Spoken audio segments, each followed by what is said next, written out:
Sim, obrigado, Vanessa. A percepção, percepção sobre uma Segunda Guerra Fria,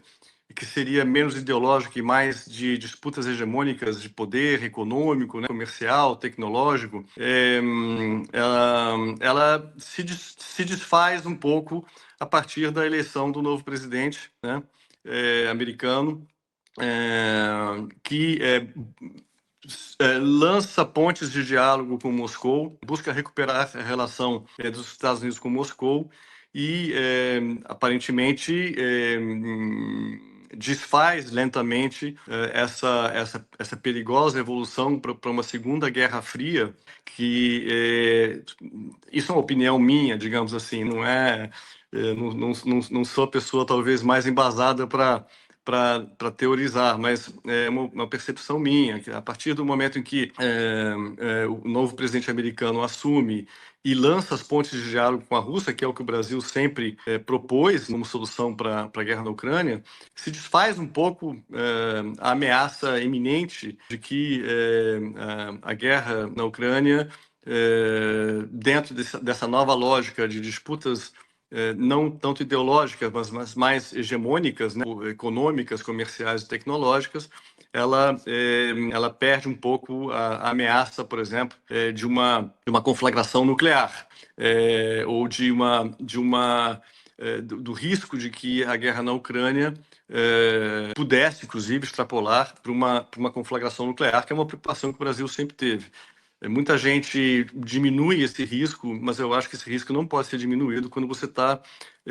envolvido numa guerra em que vários atores, seja diretamente ou seja através das chamadas parcerias de defesa, né, comportam armas nucleares. Então, a partir da eleição do novo presidente americano, quando se lançam essas pontes de diálogo com Moscou, eu entendo que esse risco iminente ou mais agudo, ele se desfaz momentaneamente. E, na verdade, e aí também é uma teorização minha, mas entendo, inclusive, que o próprio assessor especial Celso Amorim mencionou algo nessa linha recentemente, no sentido de que estariam possivelmente se configurando 3 novos polos de poder. Então, que seria Estados Unidos, China e Rússia, fazendo uma transição entre de uma segunda Guerra Fria clássica, em que seriam 2 grandes polos de poder. Portanto, sim, há uma reconfiguração de polos aparente, uma reconfiguração de uma bipolaridade para uma multipolaridade, e o Brasil, nesse novo contexto, o que também já foi dito pelas nossas lideranças diplomáticas, né? O Brasil não deseja ser subordinado a nenhum deles. O Brasil deseja manter a sua independência e fortalecer, isso sim, a integração latino-americana, a integração com o sul global, buscando sempre ser um ator diferenciado no sentido de que nós não acreditamos em soluções militares para a guerra, não fazemos parte de alianças militares, né? Nós temos uma neutralidade militar que é constitucional, e isso sim buscamos que a solução diplomática impere, porque a solução militar pode apenas agravar essa guerra. Se já não mais num contexto de uma Segunda Guerra Fria, como eu havia mencionado lá no ano passado, mas num contexto de uma perigosa escalada armamentista, né, entre a Europa e a Rússia. E, portanto, nós temos essa preocupação muito grande de seguir insistindo no diálogo, de não advogar ou de não acreditar numa solução militar para a guerra. E nesse contexto também dessa nova configuração de polos e dessa novo desenho do sistema internacional, tal, eu acho que talvez seja importante a gente começar a ver a Ucrânia menos dentro do contexto de um conflito, do antigo conflito leste-oeste, seja na sua primeira versão ou na sua segunda, ou 2.0, né, numa Guerra Fria 2.0, mas a partir de 2025, de entender a Ucrânia como um país europeu, né? Um país não no cerne mais de uma disputa de hegemonias, mas